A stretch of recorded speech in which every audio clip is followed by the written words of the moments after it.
ಕಾಂತಾರ ಆಗ್ಲಿ ಅಥವಾ ಸೂಫ್ರಮ್ ಸೋಗಾಗ್ಲಿ ಆಗ್ಲಿ? ಸೂಫ್ರಮ್ ಸೋಗೆ ರಕ್ಷಿತ್ ರಿಷಬ್ ಹಾಕಿರೋದು ನಾನು ನೋಡಿದ್ದೀನಿ, ನಾನು ಹಾಕಿದ್ದೀನಿ ಆಯ್ತಾ. ಸೂಫ್ರಮ್ ಸೋಗೆ ರಕ್ಷಿತ್ ಹಾಕಿಲ್ಲ, ಯಾಕಂದ್ರೆ ಅವ್ನ ಸಿನಿಮಾನೇ ನೋಡಿಲ್ಲ. ಅವ್ನು ಹೇಳದ್ನಲ್ಲ, ಅವ್ನು ಯಾವ ಸಿನಿಮಾನು ನೋಡಿಲ್ಲ, ಅವ್ನು ರೈಟಿಂಗ್ ಬಿಟ್ಟು ಬೇರೆ ಏನೂ ಕೆಲಸ ಮಾಡ್ತಾ ಇಲ್ಲ. ಅಂಡ್ ಕಮಿಂಗ್ ಟು ಕಾಂತಾರಕ್ಕೆ ಬಂದಾಗ್ಲೂ ನಿಮಗೆ ರಕ್ಷಿತ್ ಟ್ವೀಟ್ ಮಾಡಿಲ್ಲ ಅಥವಾ ರಾಜು ಟ್ವೀಟ್ ಮಾಡಿಲ್ಲ. ರಾಜ್ ಟ್ವೀಟ್ ಮಾಡದೇ ಇರೋದಕ್ಕೆ ರೀಸನ್ ಇದೆ. ಅವ್ನು ಫಸ್ಟೇ ಹೇಳಿದ್ದಾನೆ, ನನಗೆ ಈ ಸರಿ ನಾನು ಇನ್ವಾಲ್ವ್ ಆಗಲ್ಲ ಈ ಸಬ್ಜೆಕ್ಟಿಗೆ, ಯಾಕಂದ್ರೆ ನನ್ನ ಜೊತೆ ಇರುವಂತ ಫ್ರೆಂಡ್ಸಿಗೆ ಅವರಿಗೆ ಇದಕ್ಕೆ ಹೋಗೋದ್ರಿಂದ ಅವ್ರಿಗೆ ಬೇಜಾರಿದೆ ಅನ್ನೋದ್ರ ಬಗ್ಗೆ.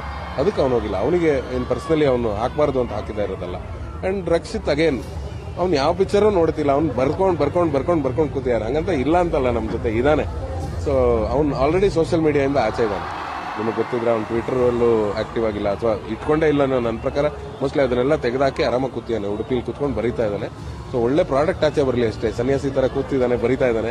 ಒಂದು ಒಳ್ಳೆ ಪ್ರಾಡಕ್ಟ್ ಆಚೆ ಬಂದ್ರೆ ಸಾಕು ಅಂತ ಕಾಯ್ತಾ ಇದ್ದಾನೆ. ನೀವು 4 ಜನ ಯಾವಾಗ ಒಟ್ಟಿಗೆ ಒಂದು ಫ್ರೇಮಲ್ಲಿ ಯಾವಾಗ ಪ್ರೇಕ್ಷಕರಿಗೆ ಅಂದ್ರೆ ಒಂದಿಷ್ಟು ಅಭಿಮಾನಿಗಳಿಗೆ ಸಿಗ್ತೀರಾ? ಈಗ ಇಷ್ಟೊಂದು ಬಿರುಕಾಗಿದೆ ಅಂತ ಗೊತ್ತಾದ್ಮೇಲೆ 4 ಜನ ಒಂದ್ಸರಿ ಕಾಣಿಸ್ಕೋಬೇಕು ಅಂತ ನನಗೂ ಆಸೆ ಇದೆ. ಮೊನ್ನೆನೂ ಮೆಸೇಜ್ ಮಾಡಿದ್ದೆ ಮರೆ ಅಟ್ಲೀಸ್ಟ್ ರಾತ್ರಿ ಆದ್ರೂ ಸಿಗೋಣ ಕಂಡ್ರು ಅಂತ. ಸೊ ಆತರ ಎಲ್ಲರೂ ಸಿಕ್ಕಿ ಒಂದ್ಸರಿ ಒಂದು ಸೆಲ್ಫಿ ತೆಗೆದು ಕಳಿಸ್ತೀನಿ ಎಲ್ಲರಿಗೂ.